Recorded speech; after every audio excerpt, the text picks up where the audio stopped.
What up? And welcome to another episode of What Are You Watching? The TV / film segment of the channel. Back with another One Piece edition. I definitely missed last week, but I'm all caught up now. So as always, you guys already know, gotta shout out the studio, Toei Animation, and gotta give a shout out to Oda. Especially after seeing episode 1112, I really feel like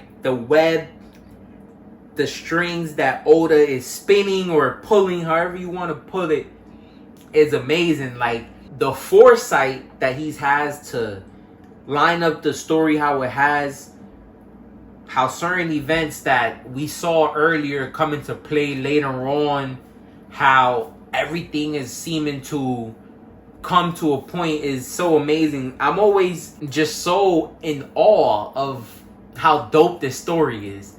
I always have so much fun watching the anime, but the story's so dope. I bring that up because going back to episode 1111, crazy, we finally find out who the traitor of the lab is. Come to find out that it's York. And I don't really blame her because even though each Vegapunk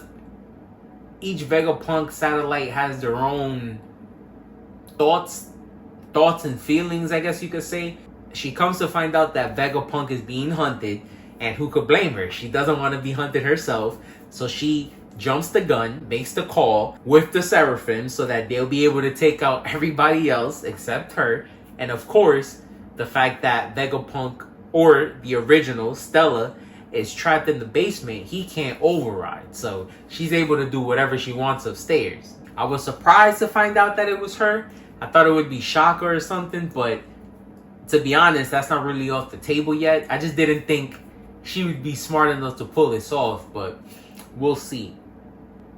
But that's about all we got in episode 1111. We find out why everybody's after Vegapunk.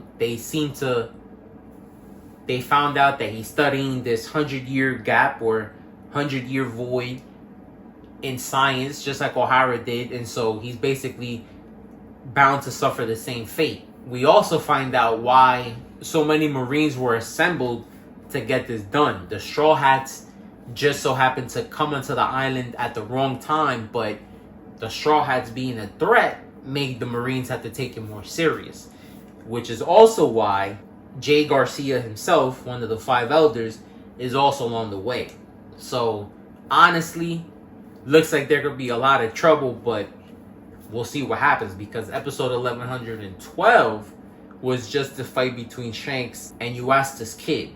Definitely butchering his first name, but eventually I'll learn how to say it. I don't read the manga myself, but all the manga readers were saying that this is a quick fight, and it definitely was.